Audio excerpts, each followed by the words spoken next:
अस्सलामुअलैकुम वरहमतुल्लाहि वबरकातुहू। कैसे हैं सामीन? उम्मीद है कि खैरियत से होंगे।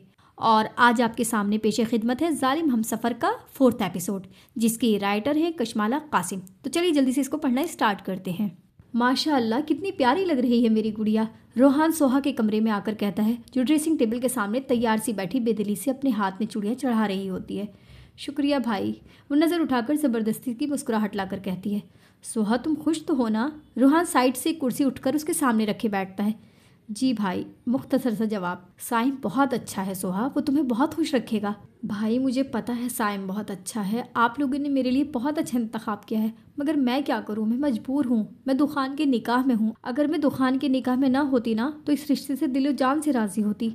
वो रोहान को देखे दिल में सोचती है और रोहान न जाने उसे क्या क्या बता रहा होता है साइम के बारे में। सोहा तुम मुझे सुन रही हो ना? रोहान उसे खुद को तकता देखकर कहता है तो सोहा भी ख्यालों से बाहर आती है। जी जी जी भाई, मैं सुन रही हूँ। कोई परेशानी है तो मुझसे शेयर करो। रोहान उसे चुप चुप देखकर पूछता है। नहीं भाई, कोई परेशानी नहीं है, बस वैसे ही। अगर भाई बहन का प्यार हो गया हो तो इधर अपने छोटे भाई पर भी नज़र डाल ले। सैफ कमरे में आकर दोनों को मुस्कुराता हुआ देखकर बोलता है। अरे आ जाओ, तुम भी प्यार ले लो, तुम्हें किसने मना किया है? रोहान उसकी तरफ अपना हाथ बढ़ाकर कहता है। रहने दे भाई, आप ही से प्यार करते हैं। सैफ मुंह बनाता बेड पर बैठता है। ऐसी बात नहीं है, सोहा बहन है ना, तभी उसे ज़्यादा प्यार है। तुम्हें प्यार नहीं है सोहा से? वो कहता उससे पूछता है। रोहान को सैफ से भी इतनी मोहब्बत है जितनी सोहा से, मगर सैफ को हमेशा यही लगता था कि वो सिर्फ सोहा से प्यार करता है। जाहिर सी बात है, बहन है तो मोहब्बत होगी ना। वो सोहा को देखे मुस्कुराते हुए कहता है। अच्छा भाई, आपको अब्बू बुला रहे थे, शायद उन्हें कोई काम था आपसे। सैफ कुछ याद आने पर रोहान से कहता है तो वह इस बात में सर हिलाता खड़ा होता है। अच्छा चलो, मैं देख कर आता हूँ कि क्या इंतजामात हो गए हैं। ये ना हो कि मेरी बहन की मंगनी में कोई कसर रह जाए। रोहान सोहा के सर पर हाथ रखता बाहर की तरफ जाता है। आप ही, कोई बात है जो यूं चुप चुप हो? सैफ रोहान के जाने के बाद सोहा का चेहरा देख पूछता है। मैं ये जूती उठाकर तुम्हें इतना मारूंगी ना कि तुम याद रखोगे। अब क्या मैं नाचूं कि देखो मेरी मंगनी है, मैं खुश हूँ? सोहा सबकी बात का गुस्सा सैफ पर उतार देती है और सैफ बेचारा शर्मिंदा सा हो जाता है। आप ही, मैंने ऐसा भी क्या कह दिया जो आप इतना गुस्सा कर रही हैं? कुछ नहीं हुआ, जाओ मुझे अकेला छोड़ दो।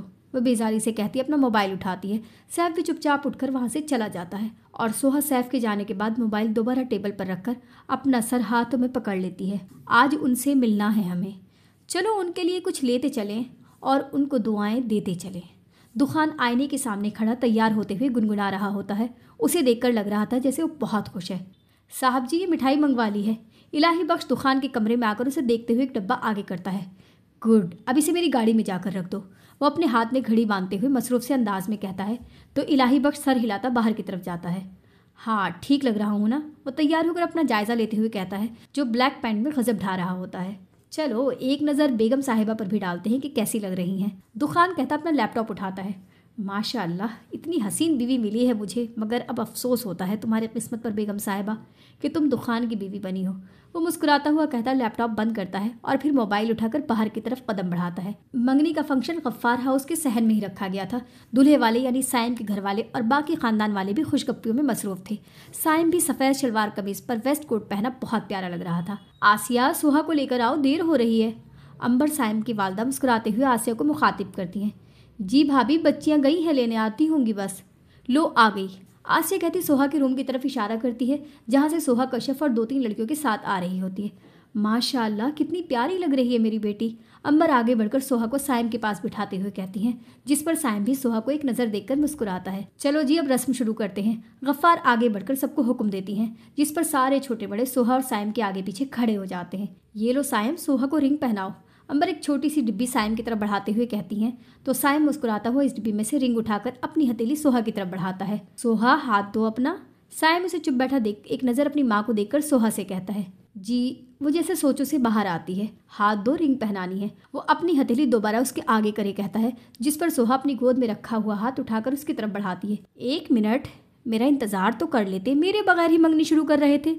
साइम सोहा का हाथ पकड़े रिंग पहना ही रहा होता है कि दुखान की आवाज़ पर सोहा अपना हाथ फौरन खींच लेती है और हैरानी से दरवाजे की तरफ देखती है, जहां दुखान चेहरे पर कातिलाना मुस्कुराहट लेकर दोनों हाथ पैंट की जेब में डाले खड़ा होता है।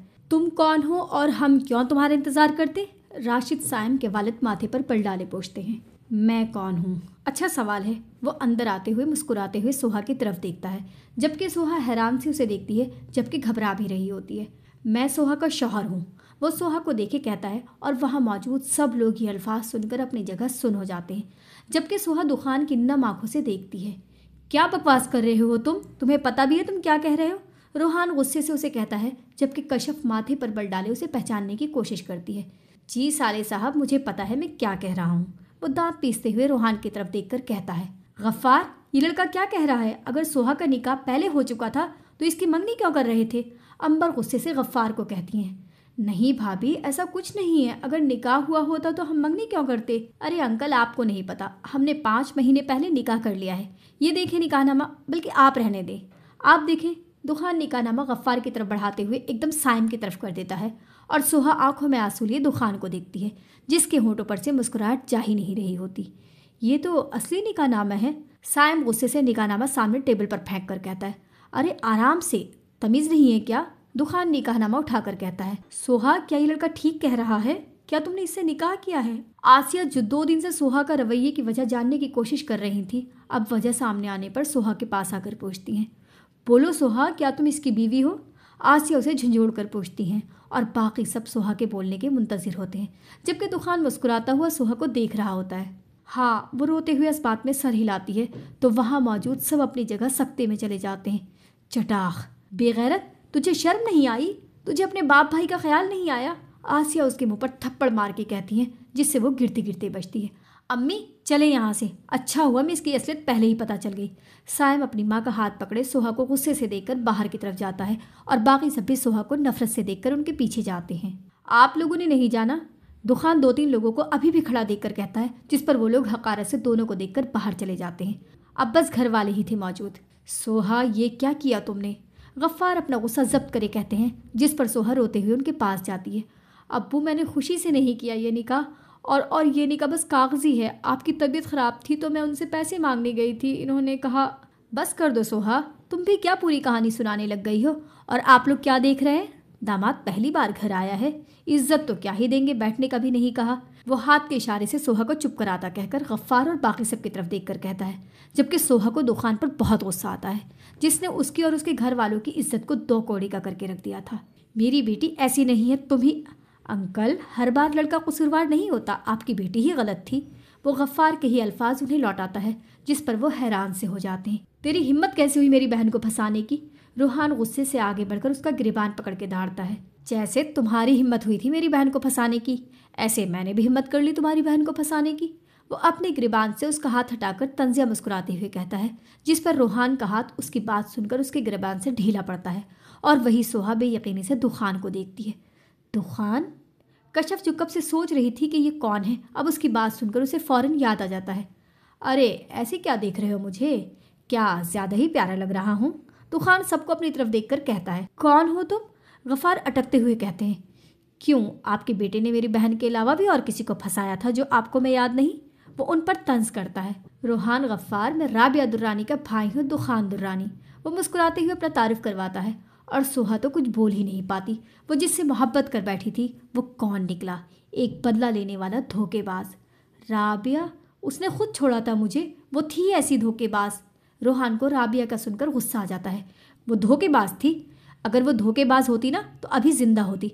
दुखान उसकी बात सुनकर गुस्से से चीखता है। क्या मतलब? कशफ उसकी बात सुनकर फौरन से पूछती है। मतलब ये कि इस रूहान की वजह से उसने खुदकुशी कर ली थी। दुखान के अल्फाज सुनकर रूहान कशफ की तरफ देखता है, जो उसकी बात सुनकर मुंह पर हाथ रख देती है। और वो जो समझ रहा था कि वो किसी से शादी करके खुश होगी, अब उसके मरने की खबर सुनकर और उसकी वजह से मरने की खबर सुनकर वो कुछ बोल ही नहीं पाता। अब मैं अपनी बहन का बदला तुम्हारी बहन से लूँगा, ताकि तुम्हें भी पता चले कि बहन का दुख क्या होता है। रूहान दुखान की बात सुनकर कशफ की तरफ देखता है, जो परेशान सी लग रही होती है, और रूहान फौरन समझ जाता है कि कुछ तो हुआ था। अब उसे ये बाद में सोचना था कि क्या हुआ था। अभी उसे अपनी बहन को बचाना था। देखो, जो कुछ हुआ सो हो गया। अब तुम मेरी बहन को छोड़ दो, वो बहुत मासूम है, उसे किसी बात का भी इल्म नहीं था। रूहान दुखान के सामने आकर आराम से कहता है, जिस पर दुखान हंस देता है। वाह भाई वाह, क्या बात है रूहान साहब, बहन का दुख हो रहा है, जबकि अभी तो इस पर एक खरोच भी नहीं आई। और मेरी बहन जो मर गई, तुम अंदाज़ा लगा सकते हो मेरा क्या हाल था। मगर नहीं, तुम कैसे अंदाज़ा लगा सकते हो, क्योंकि अभी तुम्हारी बहन थोड़ी मरी है। दुखान के अल्फाज से सुहा को जो दुख मिल रहा था, इस बात से सब अनजान थे। उसे किस बात की सज़ा मिल रही थी, वो दुखान को बस देखते हुए यही सोच रही थी। मुझे कुछ नहीं पता, तुम अभी मेरी बहन को तलाक दो। रोहान हाथ ऊपर करे उसे कहता है, जो मुसलसल उसकी बेबसी पर हंस रहा था। उसे अभी सोहा का भी होश नहीं था, जो उसके हर अल्फाज से टूट रही थी। भाई, सोहा रोहान के अल्फाज सुनकर तड़प कर कहती है, जिस पर दुखान के साथ सब उसकी तरफ देखते हैं। देखो रोहान गफ्फार, तुम्हारी बहन की हालत भी मेरी बहन की तरह हो गई है। अब अगर मैंने इसे छोड़ दिया तो ये भी मर जाएगी, और मैं इसे मारना नहीं चाहता।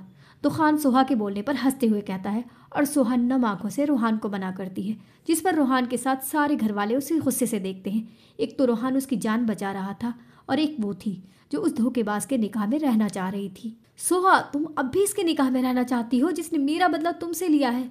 रोहान सोहा के पास आकर सख्त लहजे में पूछता है, जिस पर सोहा नजरें नीची करे आंसू बहाती है। ये मासूम है, इसे अभी कुछ नहीं पता, तुम इसे अभी तलाक दो। रोहान सोहा को कुछ न बोलता देखकर दुखान के पास आकर कहता है।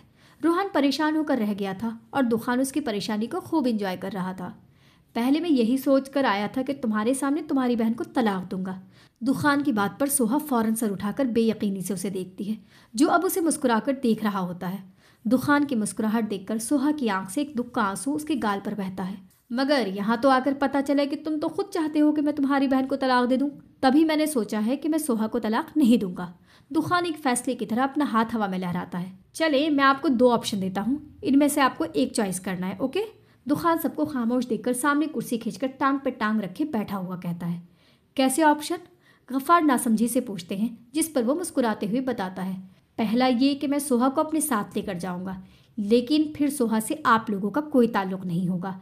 ना ही आप उससे मिलेंगे, ना आप लोग उससे कोई राब्ता करेंगे, और ना ही सोहा यहाँ आएगी। और दूसरा ऑप्शन ये है कि सोहा सारी उम्र मेरे नाम पर बैठी रहेगी, मैं उसे कभी नहीं अपनाऊंगा। मैं चला जाऊंगा बाहर, और सोहा बस यहाँ आप लोगों के पास रहेगी, फिर आप उसकी कहीं शादी भी नहीं कर सकते। वो ऐसे ऑप्शन देता है जिसमें से दोनों ही नामुमकिन बात थी। दूसरा ऑप्शन ठीक है, हम खुला ले लेंगे। रोहान फौरन बोलता है। शायद तुम्हें पता नहीं है कि मैं कौन हूँ। वो खड़ा होकर उसके पास आता है। मैं दुखान दुर्रानी हूँ, पाकिस्तान की टॉप कंपनी में शामिल दुर्रानी इंडस्ट्रीज का मालिक, और मेरे लिए कुछ मुश्किल नहीं है कि मैं सारे वकीलों को खरीद लूं। मुझे उम्मीद है तुम मेरी बात समझ रहे होगे। वो उसकी वेस्ट को ठीक करके मुस्कुराते हुए कहता है, जिसका मतलब समझकर सारे ही खामोश हो जाते हैं। तो अब आप लोगों का क्या फैसला है? वो सबको चुप देखकर पूछता है, और एक नज़र सोहा को भी देखता है, जिसकी नाक और आंखें रोने की वजह से सुर्ख हो चुकी थी। मैं दूसरा ऑप्शन मानती हूँ, सोहा अपने आंसू साफ करे कहती है। बेगम साहिबा, सोच लें, फिर आज आप मुझे आखिरी बार देखेंगी, इसके बाद आप मुझे कभी भी देख नहीं सकेंगी। दुखान उसकी बात पर एक आबरू उठाकर एक साइड की स्माइल देता पूछता है। मैं खुद से आपका नाम अलग नहीं कर सकती, ये करने से मेरा जीना मुश्किल हो जाएगा, और मैं अपने घर वालों को भी नहीं छोड़ सकती। ये मेरी कुल कायनात है। सोहा बोलती है तो उसके हलक में एक आंसू का गोला अटकता है। वो अब ऐसी जगह खड़ी थी जहाँ एक तरफ खाई थी तो दूसरी तरफ कुआं। गफ्फार अपनी बेटे की बात सुनकर आसिया की तरफ देखते हैं, और रोहान अपने बाप की तरफ देखता है। रोहान समझ गया था कि उसकी बहन दुखान की मोहब्बत में बहुत आगे जा चुकी है, जबकि सोहा की बात सुनकर दुखान की मुस्कुराहट सिमटी थी, मगर वो फौरन अपने आप को संभाल लेता है। बेगम साहिबा, आपको अपनी फैमिली और मुझ में से एक को चुनना होगा। सोहा तुम्हारे साथ जाएगी और हम हर रिश्ता ख़त्म कर देंगे सोहा से, गफ्फार कहते हैं, और सोहा के साथ सब उन्हें हैरानी से देखते हैं। अब्बू, ये आप क्या कह रहे हैं? उसने सोहा को फंसाया है, सोहा गलत नहीं है। रोहान फौरन अपने बाप के पास आकर कहता है, तो आसिया भी उन्हें समझाती हैं। गफ्फार साहब, ये क्या कह रहे हैं? हम अपनी सोहा को कैसे छोड़ सकते हैं? अब्बू, मैंने तो आपकी जान बचाने के लिए निकाह किया था, और आप मुझे ही गलत समझ रहे हैं। सोहा अपने बाप के पास आकर रोते हुए कहती है, काश मैं उसी वक्त मर जाता तो आज ही मेरी इज्जत नहीं मरती। वो सोहा को देखे गुस्से से कहते हैं, अब्बू ऐसा तो ना कहें। सोहा, तुम्हें पता है एक बेटी के बाप के लिए बहुत ज़रूरी है कि उसकी बेटी उसकी इज्जत रखे, ऐसा कोई काम ना करे जिससे उसके बाप का सर शर्म से झुक जाए। वो कहते हैं तो सोहा और रोने लगती है। वो सही तो कह रहे थे, उसने कहाँ उनकी इज्जत रखी थी। तुम मेरी जान बचाने के लिए इतनी पागल हो गई थी कि तुम्हें मेरी इज्जत का भी ख्याल नहीं रहा। अब्बू, मुझे माफ़ कर दें प्लीज़, मैं नहीं छोड़ सकती आप लोगों को। भाई, आप तो कुछ बोलें। अम्मी, भाभी, समझाएं ना अब्बू को। सोहा पागलों की तरह सबके पास जाकर बारी बारी बोलती है, और दुखान इन सबके इमोशनल सीन को देखकर अपना कान खुजाता है, और उसको देखकर लग रहा था वो ये सब देखकर बेजार हो रहा है। सोहा, चली जाओ यहाँ से, गफ्फार गुस्से से दहाड़ते हैं। अब्बू नहीं, मैं नहीं जाऊँगी, प्लीज़ मुझे माफ़ कर दें। सोहा रोते हुए उनके कदमों में बैठ जाती है। सोहा, चली जाओ, वरना वो अभी कह ही रहे होते हैं कि उनके दिल में दर्द उठता है, जिसे वो कम करने के लिए अपने दिल की जगह हाथ रखकर वहीं कुर्सी पर गिरने के अंदाज में बैठते हैं। अब्बू अब्बू क्या हुआ आपको अब्बू? रोहान फौरन से अपने बाप के पास आता है तो सोहा भी खड़ी होकर अपने बाप को देखती है। रोहान, इसे कहो यहाँ से चली जाए, वरना मेरा मरा हुआ मुंह देखेगी, वो दर्द की शिद्दत से कहते हैं। तो सोहा रोते हुए रोहान को देखती है। अब्बू ये बाद में देखेंगे, मैं भी डॉक्टर को बुलाकर लाता हूँ, रोहान कहता बाहर की तरफ जाता है और दुखान दोनों हाथ बांधे उन सबको देखता है। उसमें इतना न हुआ कि आगे बढ़कर ही देख ले। सोहा, अगर चाहती हो कि मैं जिंदा रहूं तो खुदा का वास्ता चली जाओ यहाँ से, मैं तुम्हारे पाँव पकड़ता हूँ, गफ्फार सोहा के सामने हाथ जोड़े कहते हैं। तो नफ़ी में सर हिलाती है। सोहा, चली जाओ, छोड़ दो अपने बाप की जान, जीने दो इसे। आसिया भी गुस्से में आकर उसे धक्का देती है, जिसे बर वक्त दुखान थाम लेता है। ये इज्जत है तुम्हारी, तुम अब भी इनके पास रहोगी, चलो मेरे साथ। दुखान उसका हाथ पकड़ के बाहर की तरफ बढ़ता है, फिर किसी ख्याल से रुककर गफ्फार की तरफ देखकर तंजिया मुस्कुराहट के साथ कहता है, अंकल आपने कहा था ना कि आप अपनी बेटी की तरबियत ऐसे करेंगे कि वो रात के अंधेरे में घर से नहीं भागेगी। आपने सही कहा था, और आपने अपनी बेटी की तरबियत इतनी अच्छी की है कि उसने रात के अंधेरे में नहीं, दिन के उजाले में मुझसे निकाह किया था, और अब दिन के उजाले में ही घर से जा रही है। वो कहता सोहा का हाथ पकड़े बाहर की तरफ चला जाता है। सोहा भी चुपचाप उसके साथ चली जाती है। उसे भी पता चल गया था कि अब उसकी घर में कोई इज्जत नहीं है। इसकी वजह से आज सब खानदान वालों के सामने उसके बाप भाई का सर झुक गया था। बैठो गाड़ी में, दुखान उसका हाथ छोड़कर गुस्से से कहता है, और सोहा बेयकीनी से उसे देखती है। देख क्या रही हो, खुद दरवाज़ा खोलकर बैठो, तुम्हारे बाप का नौकर नहीं हूँ जो तुम्हारे लिए दरवाज़ा खोलूँ। दुखान उसे खुद को तकता देख माथे पर बल डाले कहता गाड़ी में बैठता है, और सोहा अपने आंसू पीकर बैठने लगती है। कहाँ, पीछे बैठो, यहाँ बैठने की तुम्हारी औकात नहीं है। सोहा दरवाज़ा खोले बैठने ही लगती है कि दुखान फौरन बोल देता है, जिस पर सोहा उसे देखकर खामोशी से पीछे बैठ जाती है। टेंशन की वजह से दर्द उठा था, वैसे खतरे की कोई बात नहीं है। डॉक्टर गफ्फार को चेक करके कहते खड़े होते हैं। बहुत शुक्रिया डॉक्टर साहब आपका, आसिया उसे कहती है। तो डॉक्टर मुस्कुराता हुआ बाहर चला जाता है। रोहान, अब्बू प्लीज़ अब ये मत कहना कि मैंने अच्छा किया। रोहान, जो कब से अपना गुस्सा जब्त करे खड़ा था, अपने बाप को नरमी से कहता है। रोहान, मैंने सोहा के लिए ही किया है ये सब। उसकी आंखों में मैंने उस लड़के के लिए मोहब्बत देखी थी। हमने कभी ना कभी तो उसे रुखसत करना था ना, तो समझो अब कर दिया। गफ्फार रोहान को देखे कहते हैं, अब्बू वो मर जाएगी, वहाँ वो उसे पता नहीं क्या क्या अजियत देगा। रोहान तड़प कर बोलता है, कुछ नहीं होगा उसे, मैंने उसकी खुशी की खातिर उसे खुद से दूर कर दिया। गफ्फार रोते हुए कहते हैं। तो रोहान गुस्से से उठकर कमरे से बाहर चला जाता है, और उसके पीछे एक कशफ। पता नहीं मेरी सोहा वहाँ खुश भी रह सकेगी या नहीं, आसिया किसी डर की वजह से कहती हैं। मैंने भी तो किसी की बेटी को बुरा भला कहा था, जबकि कसूरवार मेरा खुद का बेटा था। बस अल्लाह सोहा को सुकून दे और उस लड़के का दिल मोम कर दे। गफ्फार किसी सोच के तहत कहते हैं, तो आस के बस खामोशी से आंसू बहाती हैं। उतरो, दुखान गाड़ी अपने बंगले में रोककर गुस्से से कहता है। तो सोहा फौरन उसे गाड़ी से उतरती है। मेरे साथ चलो, वो कहता अंदर की तरफ जाता है। तो सोहा भी नजरें नीची करे उसके पीछे जाती है। सोहा जब अंदर दाखिल होती है तो इतना खूबसूरत बंगला देखकर देखती रह जाती है। सोहा, दुखान सोहा के रुकने पर कहता है। तो सोहा डर के फौरन उसके पीछे सीढ़ियां चढ़ती है। दरवाज़ा खोलो, दुखान अपने कमरे के सामने खड़ा कहता है। तो सोहा पहले उसे नासमझी से देखती है कि क्या कह रहा है। I said open the door, वो गुस्से से धाड़ता है। तो सोहा डरकर फौरन से आगे बढ़कर दरवाज़ा खोलती है, जिस पर दुखान दरवाज़ा खोलने पर एक हुसीली नज़र उस पर डालकर अंदर दाखिल होता है। चलो मेरे शूज़ उतारो, वो सोफे पर बैठकर अपनी दोनों टांगों के सामने टेबल पर रखे कहता है, जिस पर सोहा आगे बढ़कर नीचे बैठकर उसके शूज़ उतारती है, और दुखान मुस्कुराता हुआ आंखें बंद करे पीछे टेक लगा लेता है। मेरी घड़ी भी उतारो। सोहा दुखान के शूज़ उतारकर खड़ी ही होती है कि वो अपना हाथ आगे करे एक और हुक्म दे देता है, जिस पर सोहा अपना गुस्सा जब्त करे उसके हाथ से घड़ी उतारती है। नीचे लेफ्ट साइड पर किचन है, वहां जाकर मेरे लिए एक कप चाय बना कर लाओ फौरन।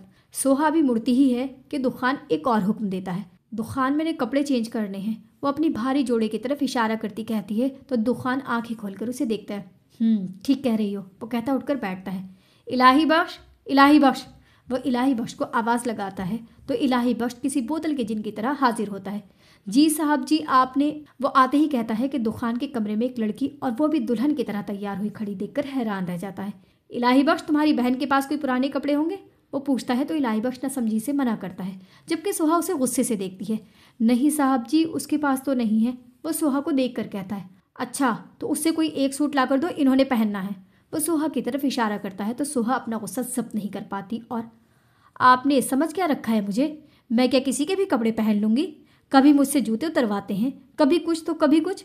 सुहा गुस्से से कहती और दुखान उसकी जुर्रत पर हैरान सा उसे देखता है, जबकि इलाही बख्श तो सुहा के लिए दुआ करता है, क्योंकि दुखान के सामने इतनी ऊंची आवाज में बात करना मतलब अपनी शामत बुलवाना। मुझे नहीं रहना यहाँ, मैं जा रही हूँ, वो कहती बाहर की तरफ जाती है। वहीं रुक जाओ, अगर तुमने एक कदम भी कमरे से बाहर निकाला तो मुझसे बुरा कोई नहीं होगा, दुखान खड़े होकर गुस्से से कहता है। नहीं तो क्या करेंगे आप, मुझे मारेंगे? सुहा उसके सामने खड़ी होकर उसकी आंखों में देखकर कहती है, इलाही बख्श, रोहान गफ्फार को जाकर गोली मार दो। दुखान सुहा की आंखों में देखते ही गुस्से से कहता है और दुखान की बात सुनकर सुहा के माथे पर पड़े बल एकदम ठीक हो जाते हैं। नहीं, मेरे भाई को। इलाही बख्श, तुमने सुना नहीं? रोहान गफ्फार को गोली मार दो, और याद रखना वो मरना नहीं चाहिए, उसकी टांग पर इतनी गोलियां मारना कि वो माजूर हो जाए। दुखान गुस्से से धाड़ कर कहता है, जिस पर इलाही बख्श कांप जाता है। नहीं, आप ऐसा नहीं करेंगे। मैं ऐसा कर सकता हूँ और मैं करूँगा। जाओ इलाही बख्श, वो उसे कहता है। इलाही बख्श को कहता है तो वो सर हिलाता बाहर की तरफ जाता है। नहीं नहीं भाई, प्लीज़ ऐसा मत करें दुखान, प्लीज़ रोक ले इन्हें। सोहा इलाही बख्श के पीछे आते हुए कहती है और फिर दुखान को आवाज़ लगाती है, तुमने सुना नहीं? जाओ रोहान को गोली मार दो। दुखान इलाही बख्श के रुकने पर कहता है, नहीं दुखान, प्लीज़ ऐसा ना करें, मैं नहीं जाऊँगी, मैं हमेशा यहीं रहूँगी, आप उन्हें रोक लें। सोहा रोते हुए दुखान का हाथ पकड़ के कहती है, तुम नहीं जाओगे ना इलाही बख्श?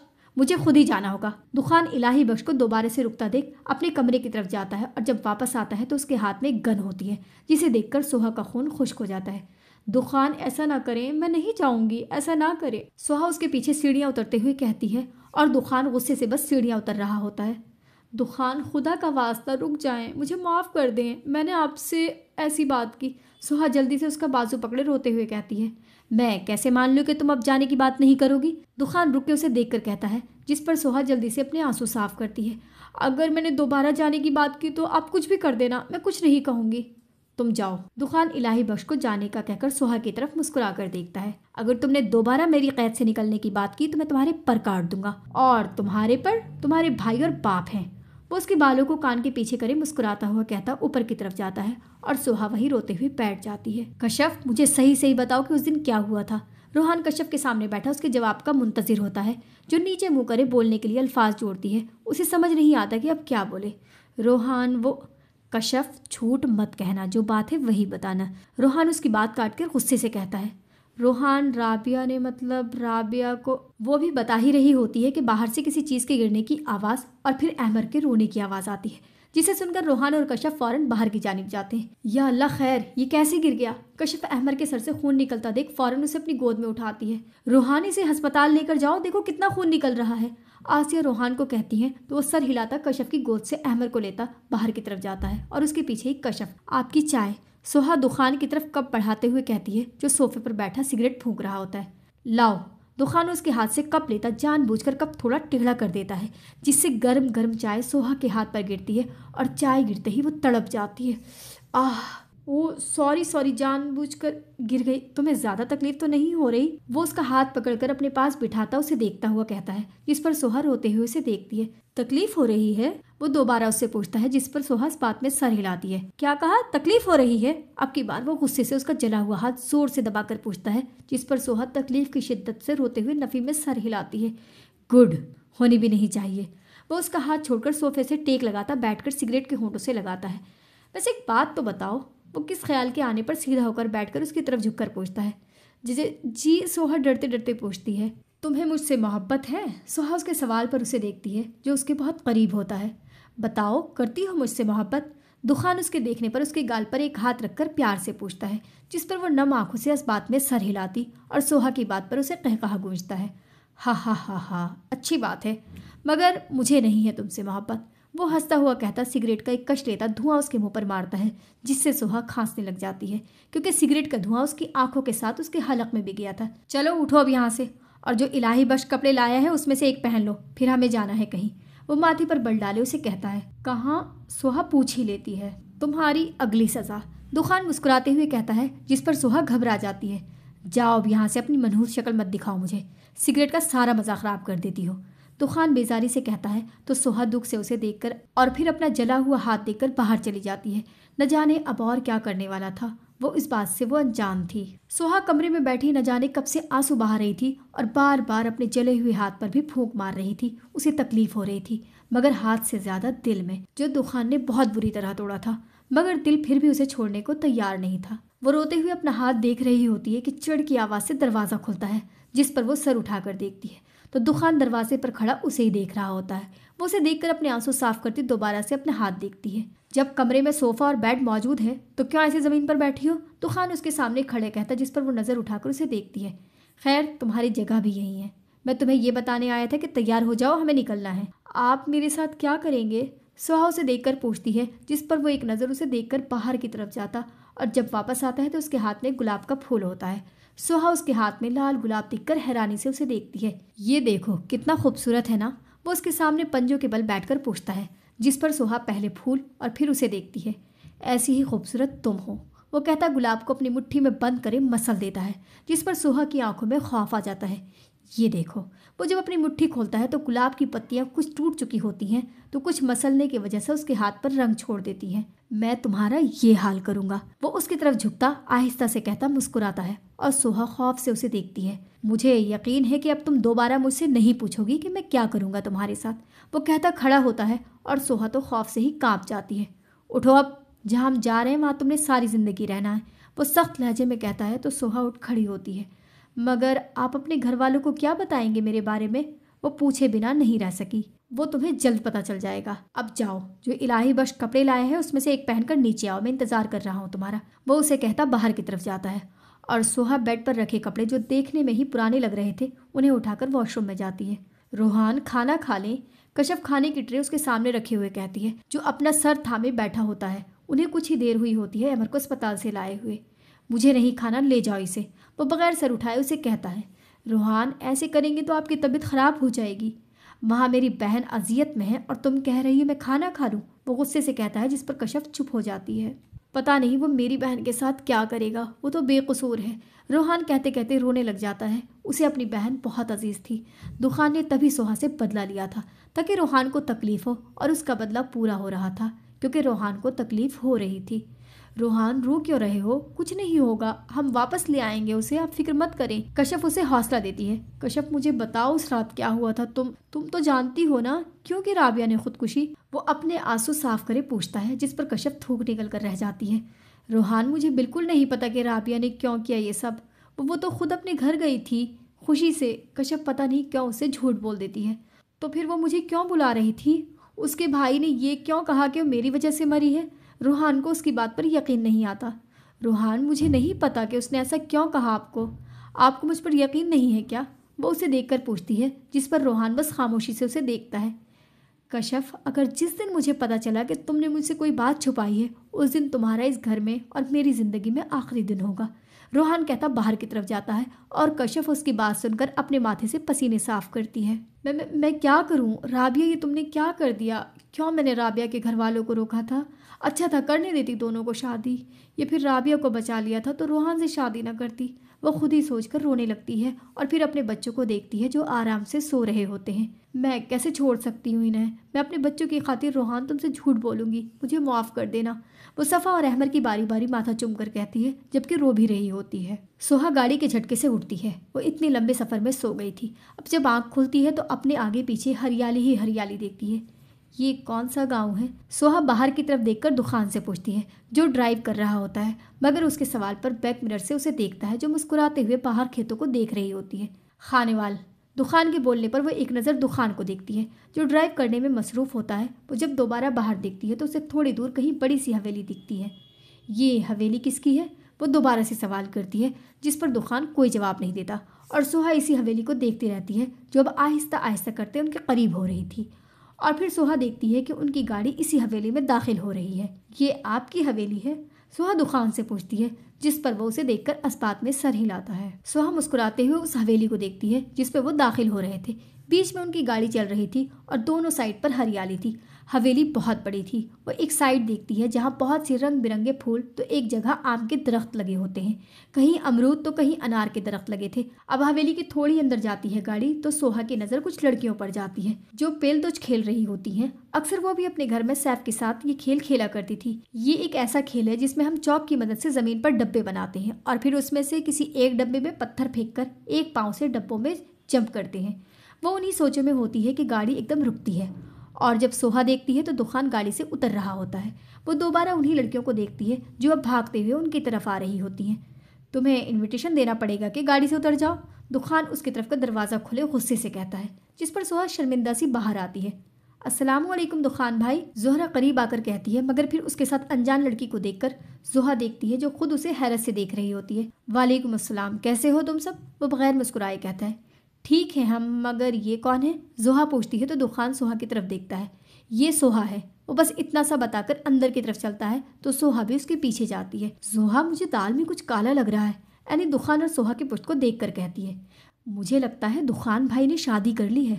जोहरा अपना अंदाज़ा लगाती है तो एनी और जोहा उसको देखकर फौरन अंदर की तरफ जाती हैं और जहरा हवेली की दूसरी साइड जहां आहद, साद और अदनान थे। भाई भाई भाई, जहरा फूली हुई सांसों के साथ उन तीनों को आवाज़ लगाती है जो आराम से आम के दरख्त के नीचे चारपाई पर लेटे थे, मगर जहरा की आवाज़ पर उठकर बैठते हैं।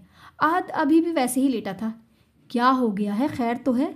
साद पूछता है तो वो अपने आप को संभाल कर बात शुरू करती है। वो दुखान भाई, दुखान आया है, कहाँ है? आहद फौरन उसकी बात सुनकर उठता है। हाँ, दुखान भाई आए हैं, मगर अकेले नहीं, साथ में अपनी बीवी को भी लाए हैं। क्या, दुखान की बीवी? सब चौंक कर पूछते हैं। उन्हें कहाँ यकीन आ रहा था। हाँ, मैं सही कह रही हूँ, वो लड़की दुखान भाई के साथ हवेली के अंदर गई है और इतनी प्यारी है ना। चलो देखते हैं दादी का क्या रिएक्शन होगा, आ जाओ।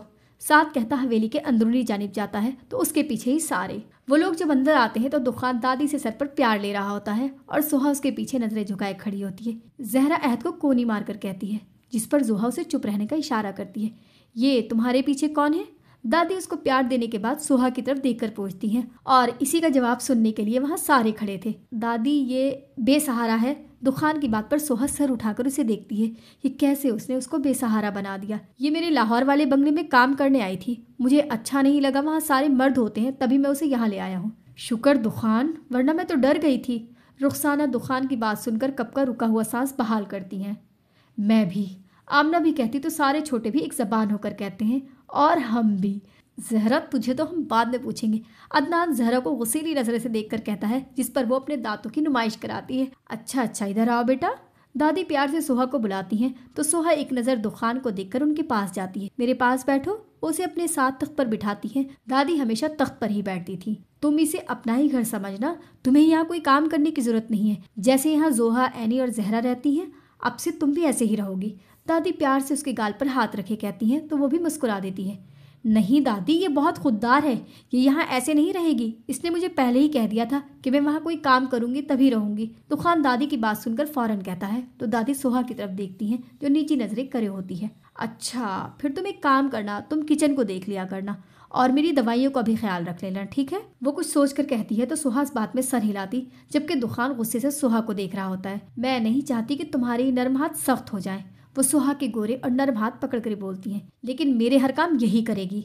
दुखान कहता गुस्से से अपने कमरे की तरफ जाता है, जिस पर सब बस उसे देखते ही रह जाते हैं। बेटा, ये ऐसा ही है, तुम वहाँ इसके काम करती होगी ना, तभी ऐसे कह रहा है। तुम मुझे छोड़ देना, इसके काम कर दिया करना। दादी उसके जाने के बाद सोहा से मुस्कुराते हुए कहती हैं, नहीं, मैं आप दोनों के काम कर दिया करूँगी।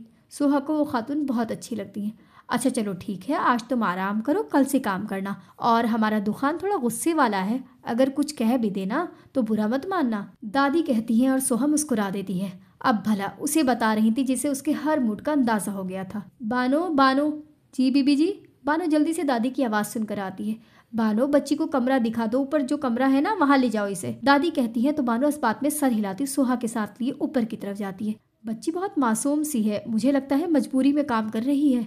आमना दादी के पास बैठकर कहती हैं। हाँ, अच्छा बच्चों सुनो, जैसे तुम लोग आपस में रहते हो उसे भी अपने साथ रखना। जोहा, तुम उसके साथ रहना और किसी चीज़ की उसे ज़रूरत हो हमें बताना। रुखसाना भी सब बच्चों को कहती हैं, जिस पर सब इस बात में सर हिलाते हैं, जबकि आहद दुखान के कमरे की तरफ जाता है। देखो बेटा, ये तुम्हारा कमरा है और मेरा तुम्हारे बराबर वाला है, अगर किसी भी चीज़ की ज़रूरत हो तो मुझे बता देना। बानो सोहा के कमरे में लाते हुए कहती हैं। खाला, एक बात पूछूं? हाँ पूछो पूछो, एक क्या 100 बातें पूछो। बानो उसके कमरे से पर्दे ठीक करते हुए कहती हैं। नौकरों के क्वार्टर तो हवेली के पीछे होते हैं ना, तो इन्होंने हमें यहाँ ऊपर क्यों दिया है? उसके जहन में जो सवाल घूम रहा था वो पूछ ही लेती है। बेटा, ये भी क्वार्टर हैं, मगर यहाँ बस औरतें ही रहती हैं, हवेली के पीछे मर्दों के लिए क्वार्टर बनाए हैं। हाँ, और ये हवेली वाले बहुत अच्छे हैं, बड़े से लेकर छोटों तक। बस दुखान साहब हैं जो बहुत गुस्से वाले हैं, पहले तो ठीक हो गए थे मगर फिर वैसे गुस्से वाले हो गए। बस तुम्हें उनके हर काम वक्त पर करना होगा, अगर नहीं करोगी तो वो छोड़ते नहीं हैं। वो उसे दुकान के बारे में बताती है तो एक लंबी सांस लेती है। अच्छा ठीक है, हाँ अब मैं चलती हूँ, रात के खाने की तैयारी भी करनी है। वो कहती बाहर चली जाती हैं और सोहा दरवाज़ा बंद करती सिंगल बेड पर लेट जाती है। ये कमरा ना ज़्यादा बड़ा था ना ही छोटा, बस दरमियाना था। कमरे में एक सिंगल बेड और एक लोहे की अलमारी रखी हुई थी और 2 प्लास्टिक की कुर्सियां और एक साइड पर वॉशरूम का दरवाज़ा था। सोहा लेटे लेटे पूरे कमरे का जायजा ले रही थी। तो ये है मेरा ठिकाना, अच्छा है, ज़्यादा बुरा नहीं है, वो खुद ही सोचकर आंखें मूंद लेती है। सफ़र की थकन की वजह से उसे नींद आ रही थी और आंखें बंद करने पर नींद बहुत जल्द उसे अपनी आगोश में ले लेती है। दुखान, ये क्या है? आहत दुखान के कमरे में आते ही माथे पर बल डाले पूछता है, जो आराम से सोफे की पुश से टेक लगाए बैठा सिगरेट फूंक रहा होता है। इसे सिगरेट कहते हैं। वो अपने हाथ में ली हुई सिगरेट की तरफ इशारा करता है। मुझे भी पता है ये सिगरेट है। जब पता है फिर क्या पूछ रहे हो? वो कहता सिगरेट को एस्ट्रे में झाड़ता है, जिससे सिगरेट पर लगी राख उतरकर एस्ट्रे में गिरती है और सिगरेट की ऊपर की साइड दोबारा से सुर्ख हो जाती है। मैं उस लड़की का पूछ रहा हूँ जिसे तुम अपने साथ लाए हो।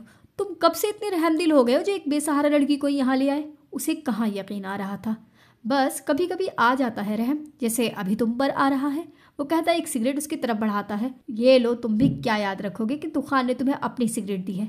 दुखान, मैं सीरियस हूँ। वो उसके हाथ से सिगरेट लेकर सामने से लाइटर उठाता है। तो डॉक्टर को चेक करवाओ। दुखान आहद उसकी बात पर चिढ़कर कहता है, क्या है, क्यों मेरा दिमाग खराब कर रहे हो? जाओ मुझे आराम करने दो।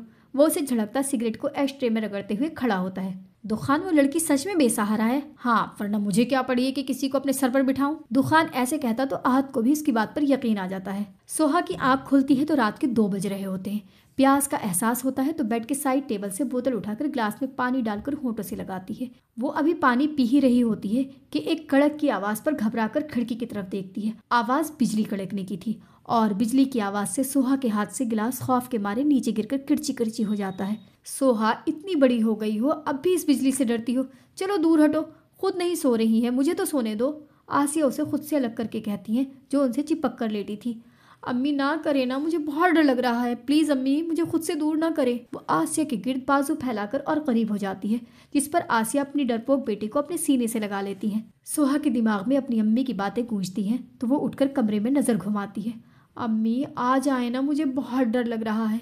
वो दोबारा बिजली की कड़कने की आवाज़ सुनकर रोते हुए कहती है। बिजली की आवाज़ भी तो ऐसी थी जैसे अभी बादल फट जाएगा। दुखान की आंख बाहर से आती जोरदार कड़क की आवाज़ से खुलती है, जो बिजली की चमकने की थी। वो आंखें खोले नज़र खिड़की पर मारता है तो बाहर अंधेरे में कुछ सेकंड के लिए रोशनी होकर फिर अंधेरा छा जाता है। बस गरज ही रहे हैं, बरसते नहीं हैं। वो करवट बदल कर कहता दोबारा आंखें बंद करता है कि फिर जोरदार सी बाहर बिजली कड़कने की आवाज़ आती है, जिस पर उसे न जाने कैसे सोहा का ख्याल आता है और पता नहीं उसे क्या होता है कि वो उठकर पाँव में स्लीपर डाले बाहर की तरफ जाता है। वो ऊपर सीढ़ियां चढ़ता हर कमरे को देखकर सोच रहा होता है कि वो किस कमरे में होगी। यही सोचते हुए वो ऊपर पहुंच जाता है, जबकि एक नज़र अपने पीछे भी देखता है कि कोई आ तो नहीं रहा। वो अभी ऐसे ही कमरों के सामने से गुजर रहा होता है कि उसे एक कमरे से सिसकियों की आवाज़ सुनाई देती है, जो यकीनन सोहा की ही थी।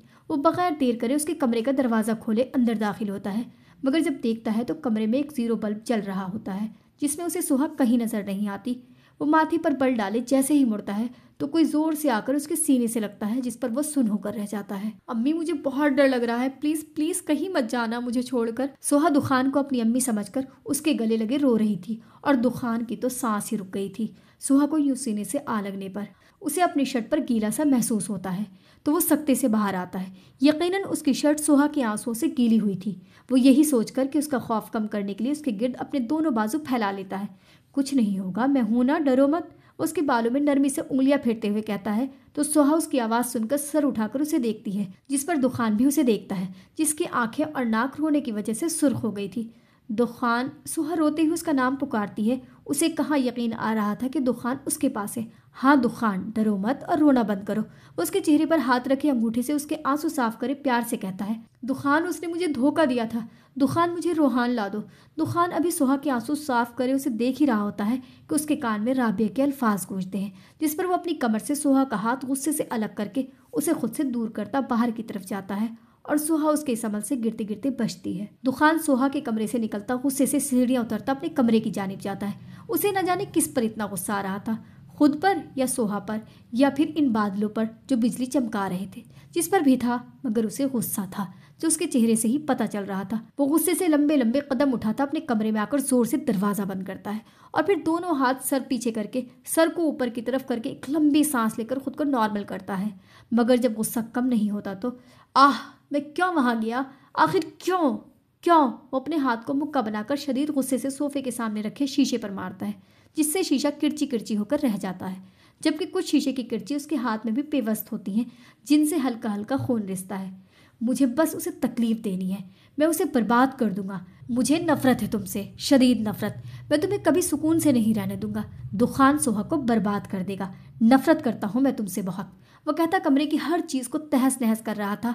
अगर कोई अभी उसे देख लेता तो जरूर उसे पागल समझता। जब गुस्सा थोड़ा ठंडा होता है तो बेड पर अपना सर पकड़कर बैठ जाता है। इतने गुस्से की वजह से उसका सांस भी फूल गया था।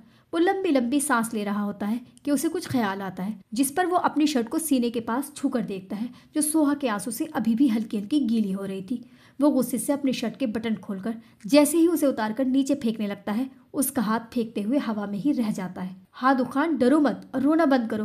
वो शर्ट को अपने सामने करता है तो उसे सोहा का रोता हुआ चेहरा याद आता है कि कैसे वो उसे देख रही थी, गहरी आंखों से जिसमें किसी समंदर की तरह पानी था। नाक और होंठ ऐसे गुलाबी थे जैसे गुलाब की पंखड़ियां। वो कुछ देर अपनी शर्ट को देखता है, फिर उसे गुस्से से दोनों हाथों से पकड़कर फाड़ देता है। मुझे नहीं आता तुम पर तरस, वो शर्ट को फाड़ते हुए कहता है। और जब शर्ट को गुस्से से नीचे फेंकता है तो शर्ट अपनी असल हालत खो चुकी होती है। दुखान की जो नजर हो गई थी। दुखान, दुखान दरवाजा खोलो, क्या हुआ है? दुखान अभी शर्ट को देख ही रहा होता है कि उसे दरवाजा बचाने के साथ साथ आहत की आवाज आती है, जिस पर वो बेजारी सा मुंह बनाए उठकर शर्टलेस से ही अपने बेड पर आकर लेट जाता है। उसे अपने हाथ की भी फिक्र नहीं होती, जिसमें से अब खून ज्यादा बह रहा होता है। वो ऐसे ही अपने जख्मी हाथ को अपनी आंखों पर करे आंखें बंद कर लेता है, जबकि आहद उसे आवाज लगाता लगाता अब जा चुका था। वो शायद उसकी आवाज सुनकर आया था, क्योंकि दोनों के कमरे की दीवारें एक साथ ही थी। बेटा डरते नहीं है, सो जाओ। बानो भी सोहा कसर अपनी गोद में रखी मुसलसल उसके बालों में हाथ फेर रही थी। दुखान के जाने के बाद वो बानोबी के पास आ गई थी। उसे डर जो इतना लगता था। सोहा तुम सो गई हो? बानोबी उसकी सांस भारी होती देखकर उसकी तरफ झुककर पूछती है, जो वाकई में सो गई थी। वो उसे सोता देखकर उसका सर आराम से तकिए पर करती खुद भी उसके बराबर में लेट जाती है। इतनी प्यारी बच्ची है और बेसहारा, इसे तो कहीं की मलका होना चाहिए था, वो सोहा को देखते हुए सोचती हैं। तुम बताना पसंद करोगे कि रात में ऐसा क्या हुआ था जो तुमने अपना और उस कमरे का ये हाल कर दिया? सोहा जब नीचे आ रही होती है तो उसे दुखान के कमरे में से किसी मर्द के बोलने की आवाज आती है। जब वो उसके कमरे की तरफ देखती है तो तकरीबन सारे ही घर वाले उसके कमरे में मौजूद थे। वो भी मामले को जांचने के लिए उसके कमरे का रुख करती है। वो जब उसके कमरे में आती है तो कमरे को देखकर हैरान रह जाती है, जहाँ हर चीज तहस नहस हुई होती है। कहीं टेबल टूटा पड़ा था तो कहीं लैंप, तो कहीं परफ्यूम की बोतलें टूटी पड़ी थी। दुखान, जवाब दो, तुम्हारा बाप तुमसे कुछ पूछ रहा है। रुखसाना दुखान को कुछ न बोलता देखकर गुस्से से पूछती है, जबकि सोहा, जिसने बस अभी कमरे को देखा था, मगर नजर जब दुखान पर पड़ जाती है तो नजर शर्म के मारे नीचे कर लेती है। वजह उसका शर्टलेस होना था। दुखान, तुम्हारे मुंह में जुबान नहीं है? एजाज भी उसे कहते हैं, जो सोफे पर सर झुकाकर बैठा गुस्से से अपनी उंगलियां मसल रहा होता है। दुखान। अब की बारी दादी गुस्से से उसका नाम पुकारती हैं, जिस पर वो माथे पर बल डाले नजर उठाकर उन्हें देखता है तो नजर दादी से पहले सोहा पर जाती है, जो सबसे पीछे नजरें नीचे करे खड़ी थी। वो उसे देख गुस्से से खड़ा होता है। मुझे गुस्सा आ गया था बस, और कोई बात नहीं है, वो सोहा को देखते हुए कहता है, जिस पर सोहा नजर उठाकर उसे देखती है, जो उसे ही खुखार नजरों से देख रहा होता है। गुस्सा आएगा तो तुम ऐसा करोगे? अपना हाथ देखा है कितना जख्मी हो रहा है? रुखसाना उसके हाथ की तरफ इशारा करे कहती है, जिस पर सोहा की नजर भी उसके हाथ पर जाती है, जहां उसके हाथ पर उंगलियों से खून निकलकर अब खुश्क हो गया था। और गुस्से में शर्ट कौन फाड़ता है? वो भी वो शर्ट जो तुम्हें इतनी पसंद थी। आहद भी अपना हिस्सा डालता है तो दुखान उसे गुस्से से घूरता है। इसका कुछ नहीं हो सकता, चलो सारे, इससे बात करना अपना दिमाग खराब करने के बराबर है। अनवर गुस्से से उसे देखकर कहते हैं, जिस पर सारे एक नजर दुखान को देखकर उनके पीछे कमरे से बाहर जाते हैं। सोहा, दादी जाते हुए सोहा का नाम लेती हैं, जो सबके साथ बाहर जा रही होती है, मगर दादी की आवाज़ पर चौंक कर उन्हें देखती है। दुखान भी दादी की आवाज़ पर उसे देखता है। मैं यहाँ बैठी हूँ, पहले इसकी मरहम पट्टी करो और फिर इसके कपड़े इस्त्री करना। जाओ नीचे से पायोडीन और रुई लेकर आओ। दादी कहते ही बेड पर बैठती हैं और सोहा घबराते हुए दुखान को देखती है, जो सुर्ख आंखों से उसे ही देख रहा होता है। दादी, मुझे नहीं आती मरहम पट्टी करनी, वो साफ मना कर देती है, जबकि उसे आती थी। लो, इसमें क्या बड़ी बात है, पहले पायोडीन से उसका जख्म साफ करो, फिर कोई ट्यूब लगाकर पट्टी बांध देना। जाओ लेकर आओ, मैं बताती हूँ। दादी, रहने दे, मैं खुद कर लूँगा। तू चुप होकर बैठ। जा सोहा, लेकर आ।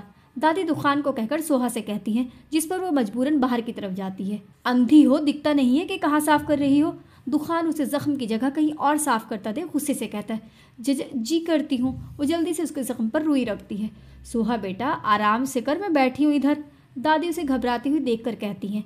दादी हो गई। सोहा जल्दी से पट्टी बांधकर खड़ी होकर दादी को कहती है, जिस पर दादी इस बात में सर हिलाती घुटनों पर हाथ रखी खड़ी होती हैं। अब इसकी शर्ट निकाल दे, बेशरम को शर्म ही नहीं है कि शर्ट ही पहन लेता।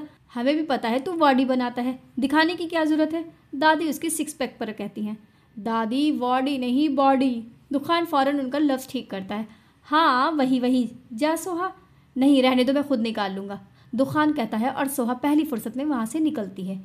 अब अगर तूने अपने आप को नुकसान पहुँचाया तो मुझसे बुरा कोई नहीं होगा, दादी कहती बाहर चली जाती हैं। और दुखान दादी के जाने के बाद अपने उस हाथ को सामने करता देखता है जिस पर सोहा अभी पट्टी बांध के गई थी। मैंने कहा था ना मुझे नफरत है तुमसे, वो कहता गुस्से से अपने हाथ से पट्टी खोलकर नीचे फेंकता है और ऐसा करने से जख्म दोबारा ताज़ा होता है, जिसकी वो बगैर परवाह किए वॉशरूम की तरफ जाता है।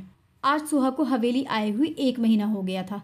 दुखान तो उसी दिन ही वापस लाहौर चला गया था और इस बात से सोहा को बहुत सुकून था। वो भी यहाँ खुश थी। जोहा, एनी और जहरा से उसकी बहुत अच्छी दोस्ती हो गई थी, जबकि साद, अहद और अदनान भी बहुत अच्छे से उससे बात करते थे और अक्सर रात में बैठकर वो उन सब के साथ बहुत मज़े करती थी। सोहा चलो जल्दी वरना देर हो जाएगी, एनी उसका हाथ पकड़े खींचते हुए कहती है, जो किचन में खड़ी चाय बना रही थी। अरे रुको तो, बताओ तो जा कहाँ रहे हैं, वो चाय का चूल्हा बंद करते पूछती है। आज तुम्हें हम ऐसी जगह लेकर जाएंगे जो आज तक तुमने नहीं देखी होगी। क्या मतलब, कैसी जगह, वो नासमझी से पूछती है। यार चलोगी तभी तो बताएंगे, ऐसे थोड़ी बता सकती हूँ। चलो अब, और बानो भी ज़रा ये चाय देख लेना, हम सोहा को लेकर जा रहे हैं। वो बानो बी को कहती है, उसका हाथ पकड़े बाहर की तरफ ले जाती है जहाँ सारे जीप में बैठे उसका इंतज़ार कर रहे होते हैं।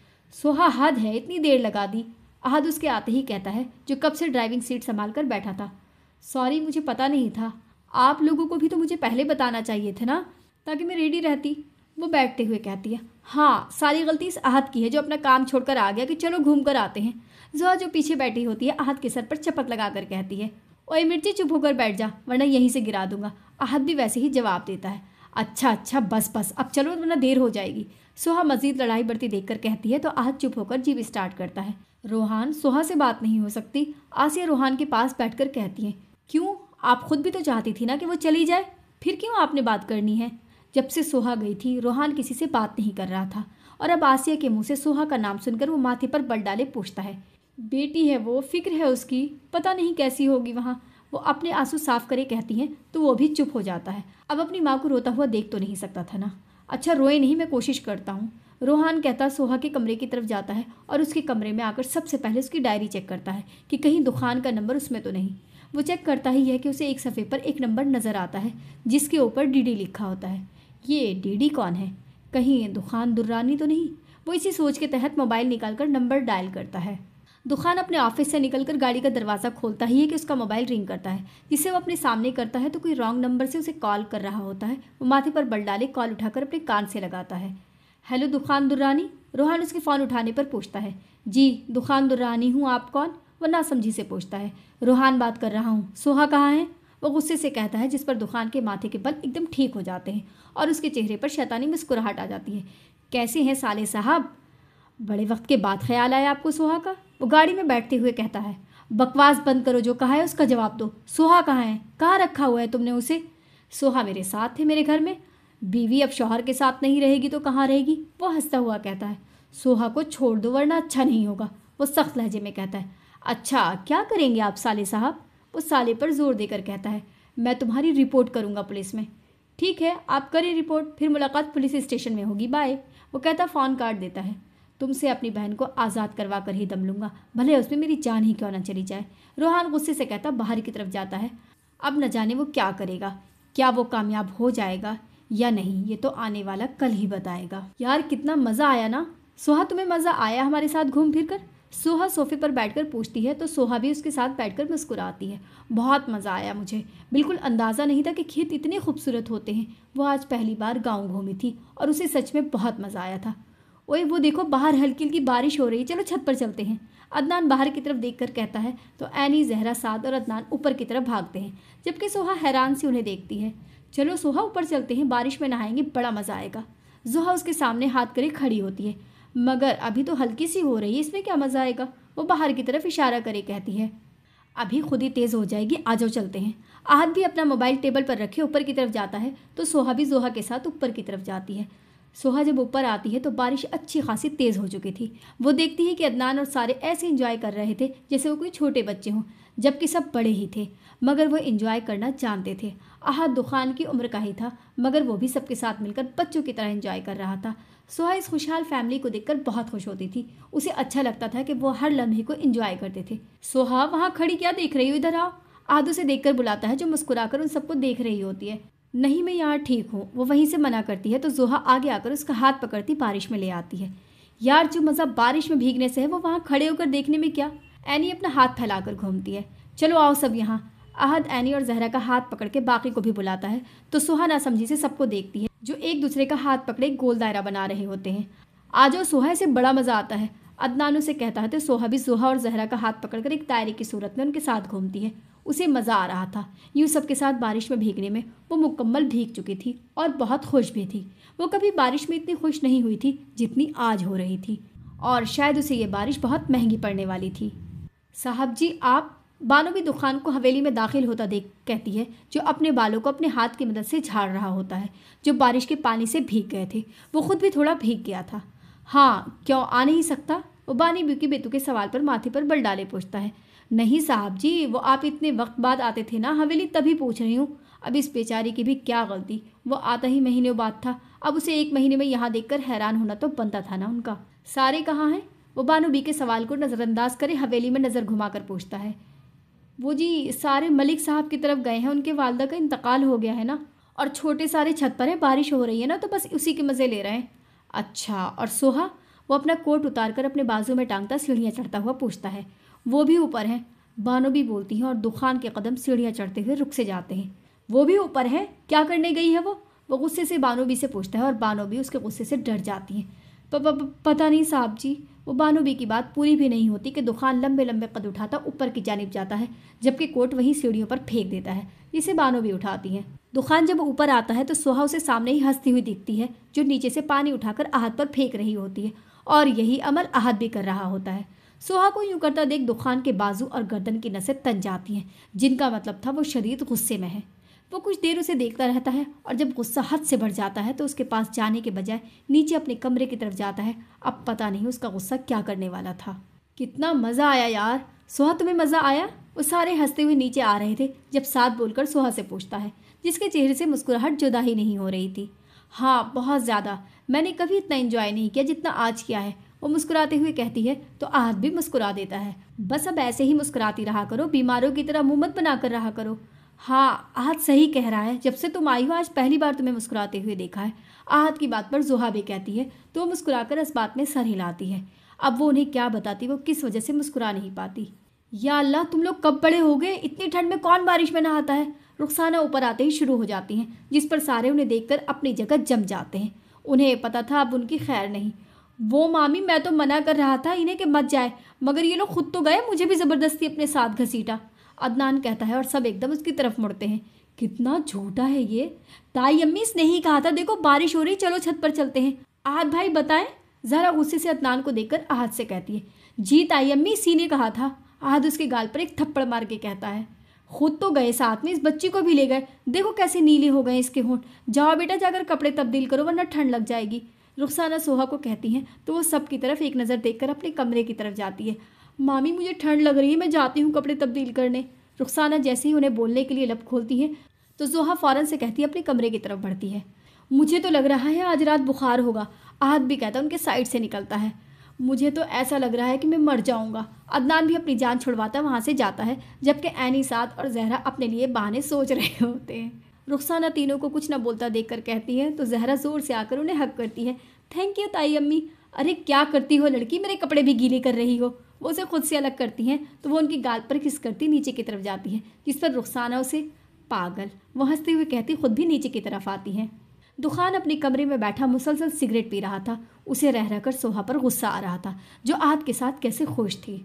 बहुत शौक है ना बारिश में भीगने का, तुम्हें रात में बताऊंगा, वो कहता अपने हाथ में ली हुई सिगरेट को अपने हाथ में मसल देता है। मगर जब सिगरेट की जलती हुई साइड उसकी हथेली पर लगती है तो जलन की शिद्दत से उसे नीचे फेंकता है। आहत जो दुखान के कमरे के सामने से गुजर रहा होता है उसके कमरे का दरवाज़ा खुला देखकर कमरे की तरफ आता है। अरे दुखान, तुम कब आए? आहत खुशदिली से कहता अंदर की तरफ आता है और दुखान का खून उसे देखते ही खौलने लग जाता है। वाह यार, तू तो बहुत अच्छा होता जा रहा है, बॉडी देख कितनी अच्छी बना ली है। आहत उसके बराबर में बैठता उसके बाजू पर हाथ रखता कहता है, जहाँ उसकी तंग शर्ट से उसका जिस्म नुमाया और खूबसूरत लग रहा था। दुखान उसकी कोई भी बात का जवाब दिए बगैर अपनी सिगरेट जो उसने अभी ही जलाकर होठों से लगाई थी उसे एस्ट्रे में रगड़ता खड़ा होकर वॉशरूम की तरफ जाता है और आहत बेचारा उसका मुंह ही तकता रह जाता है। ये इसे क्या हुआ, इतना रूडली क्यों हो रहा है? आहत सोचकर खुद भी बाहर की जानिब जाता है। हवेली में रात के 12 बजे सन्नाटा छाया हुआ था। सब मकीन अपने अपने कमरों में दबे पड़े थे। वहीं एक वजूद सफ़ेद शलवार कमीज पहने कंधों पर गर्म शाल डालकर पीछे हाथ बांधे ऊपर की तरफ बढ़ रहा होता है। उसके पीछे हाथ में कुछ था भी। वो अपनी मंजिल पर पहुंचकर दरवाज़ा हल्के से खोलता है तो उसे अपना शिकार सामने ही नजर आता है, जो बेड पर बैठा कोई किताब पढ़ रहा था। वो कमरे में आकर उसे मुखातिब करता है। सोहा। दुखान की आवाज़ पर सर उठाकर वो देखती है तो दुखान उसके सामने खड़ा उसे ही देख रहा होता है। वो पहले तो उसे देखकर देखती रह जाती है, जिसको पहली बार उसने शलवार कमीज में देखा था। फिर खुद को संभाल कर खड़ी होती है। दुखान, आप इस वक्त यहाँ? वो घबराते हुए पूछती है। हाँ, क्यों आ नहीं सकता? वो थोड़ा सा चलता है, उसके सामने खड़ा उसकी आंखों में देखकर पूछता है, जिस पर सोहा फौरन पलके झुका लेती है। नहीं, ऐसा नहीं है, मगर वगर छोड़ो, मुझे ये बताओ कि तुम्हें मुझसे नफरत नहीं होती? उसके ऐसे सवाल पर वो नज़र उठाकर उसे देखती है, जो संजीदगी से पूछ रहा होता है। नहीं, जिनसे मोहब्बत हो उनसे नफरत नहीं करते। अगर मोहब्बत करने वाला जालिम हो तब भी? वो उस बात पर आबरू उठाकर पूछता है। हाँ, तब भी। अब की बार वो मुस्कुराकर जवाब देती है। दुखान, कभी कभी मैं ये सोचकर बहुत हंसती हूँ कि मैं कैसे आपकी मोहब्बत के जाल में फंस गई थी और आज तक निकल नहीं सकी, ये जानकर भी कि वो मोहब्बत नहीं धोखा था। वो कहती है तो दुखान उसकी बात को इग्नोर करे अपनी बात करता है। पता है सोहा, मेरी ख्वाहिश है कि तुम्हें मुझसे नफरत हो जाए।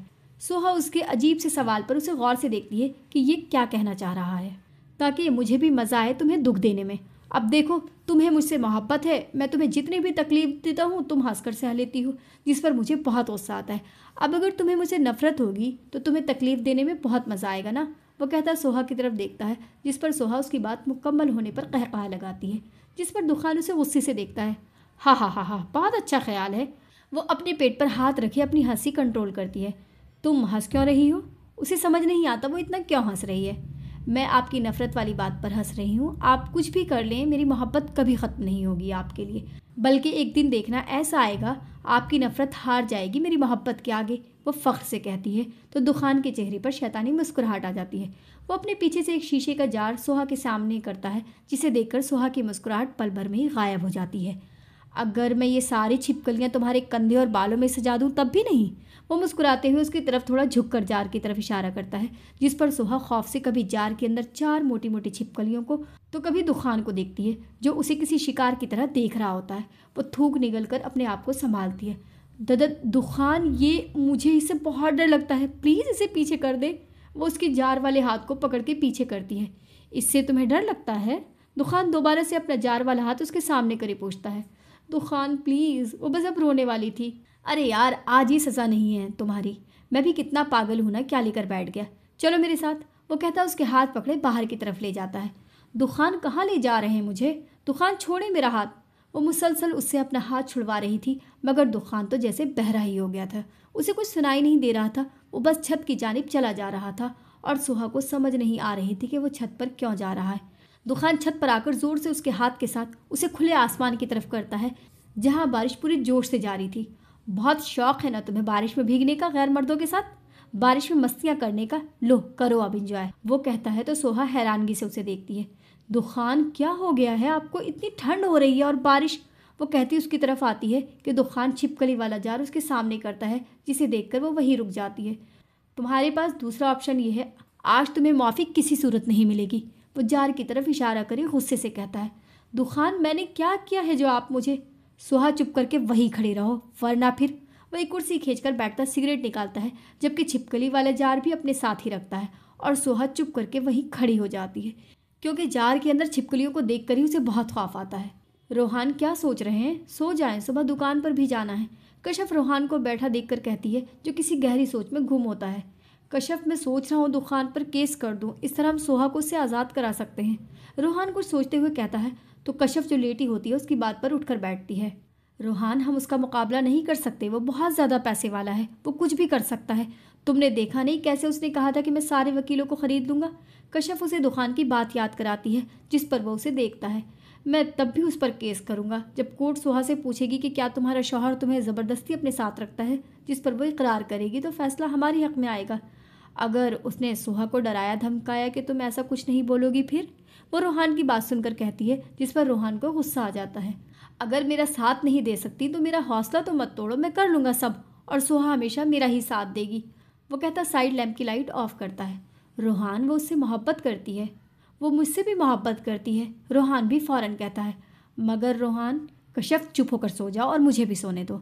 रोहान उसकी बातों से तंग आकर कहता है तो वो चुप करके लेट जाती है। मुझे सर्दी लग रही है, प्लीज़ मुझे जाने दे। आखिरकार हिम्मत जवाब देने पर कपकपाते नीले होठों के साथ उसने कह ही दिया, चुप करके वहीं खड़ी रहो, वरना मेरा तो पता है ना तुम्हें।